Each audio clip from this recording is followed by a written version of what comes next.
good. All right. Why don't you just introduce yourself to the students, where you're from, who you are, so forth. Okay. Hi, guys.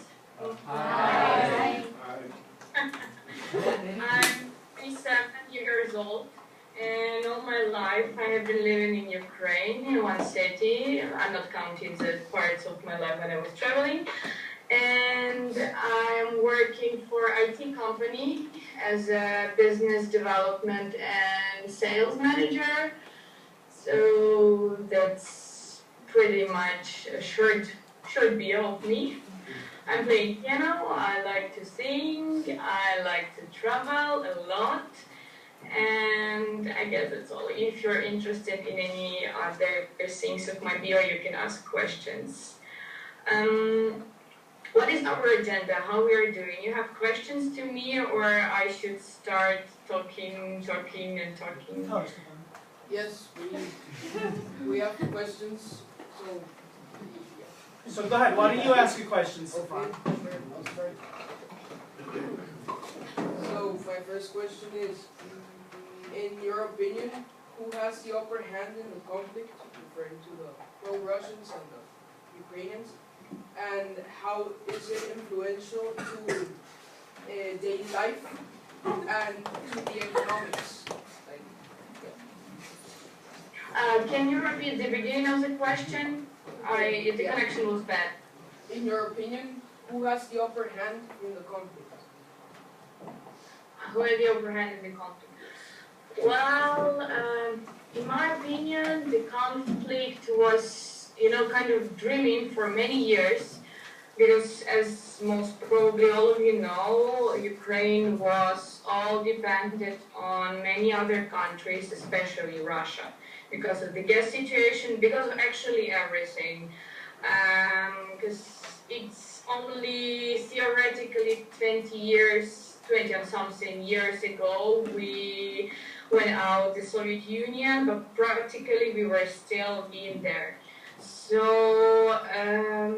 the upper hand is the power, the government, which was before, actually all previous governments, because they were usually all the time pro-Russian, not counting the president which we had in 2005, the one which won after Orange Revolution, if you know about that. So, and it's really influential because actually the big part of Eastern Ukraine now is in war, literally. So everything stopped there, and any kind of business that people had there, it's not possible to do now anything. So I know lots of companies, especially IT companies that are because I work there in the sphere, they just moved here, like the whole company, all 50 people, they rent office in my city and they're working here. Lots of families moved from there here also. So economically, yes, because country is poor, we have no money at all. We have no money at all, and if you have some money, everything is going for army. I hope so, that everything is going for army. Did I answer everything? Yes. Or I missed something? Okay. Because now we have like 12 and I have 9 p.m. and I'm tired as hell after work, so I can do something. Okay, I have another question. Lviv is a city that is rich in culture. The city survived Nazi and Soviet occupation during World War II. It is also in the West, which is mostly influenced by Europe. Mr. Caprada told us that you live there, so do you think that living there has changed your opinion about the conflict? The last part, change what, sorry? Like your opinion about the conflict. Your opinion about the conflict. I can't hear, sorry. Your Can you speak the last part? Yeah. How has living in Lviv changed your opinion about the conflict, or influenced your opinion about the conflict? Okay, well, the thing is that Ukraine through the centuries was divided. And the biggest part, the east and central Ukraine, was in the Russian part, the Russian Empire, and the part I live in, Western Ukraine, we were under Poland and also some years under Austrian-Hungarian Empire. So as you understand, the people are different, completely different. Like from west to east, we are one country, but we have different mentality. Like it's not bad, but we are different. And from the very beginning, of course, there were people supporting everything from the very beginning of Euromaidan. Like 99% were supportive. And of course, in Eastern Ukraine, people were not that supported, but after some time, they also divided. My views, they didn't change. And I guess that lots of people who I know, lots of people who live here, their views also didn't change. And they became actually more stronger. We are pro-European, but we are pro-European because we think that all government and that we have any other, is the government we had before, now, or future, should be controlled by somebody.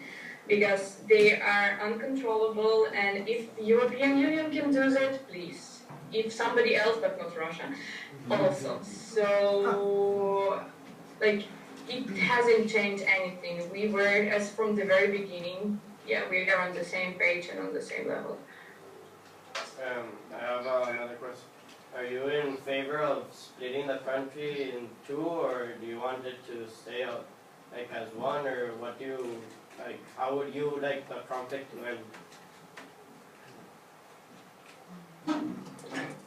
No, I'm not in favor of splitting the country. If somebody would told me that everything would stop and from the tomorrow morning you would live like the normal life as you did before, start developing and reconstructing the country, and the only things they said that if, for example, some parts, those two regions, Donetsk and Lugansk, would become their own country, I guess that I would be ready for that. I'm not in favor, but I would be ready for that. But I know that if they would get their own independence, it will not be over. Because some big bosses have their own plans, and unfortunately, it's not on our own to decide or change it. So I'm not in favor, not at all. Because I know lots of people who are not in favor of it, and they live there. Go ahead, next question. Okay. How has all the conflict and all the events that have been happening impact your life and like your experience like in a daily life, like as an individual? And there was the loss of connection. Should have to ask again. How has your life? We might have. Oh, It's okay.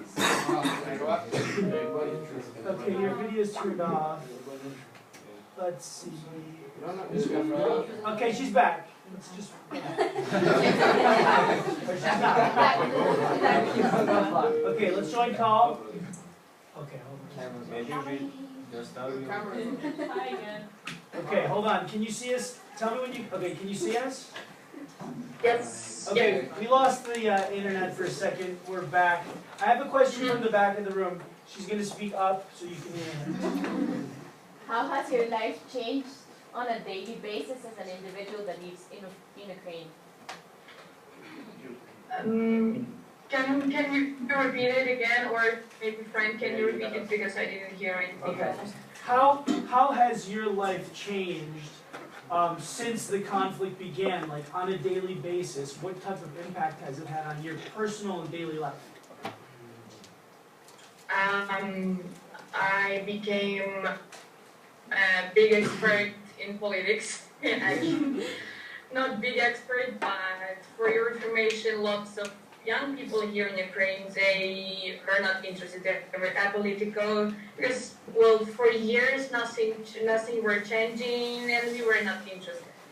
But from now on, like every morning starts from news. I have my favorite newspapers. Well, people started being interested in politics, and that's nice, because young people are those people like you. Like in few years, you will be those people who will be changing and ruling the country. So the same people who I know, like we are changing the country now. Like at least we are trying. So that's why we became more political. Those days before, when like Maidan started, and after all, we were I would say that we just skipped that year because nothing really happened. Like we didn't have that much. I don't know. We didn't go for party. We didn't go traveling that much. We didn't do anything because we were involved with that. So I just don't know what happened, because when I'm thinking about something that was a year ago, it was already 2 years ago. Because like for example, last November or last December, I was in Kiev or something like that. So it changed a lot, and I guess lots of people started being more patriotic. If they were not interested in the country, now they are interested. Now they are proud. Now they go to Europe. They go traveling around the world, and they're proud to say, "I'm Ukrainian." So people started loving their country, and they want to fight for it. Well, actually, what they're doing now.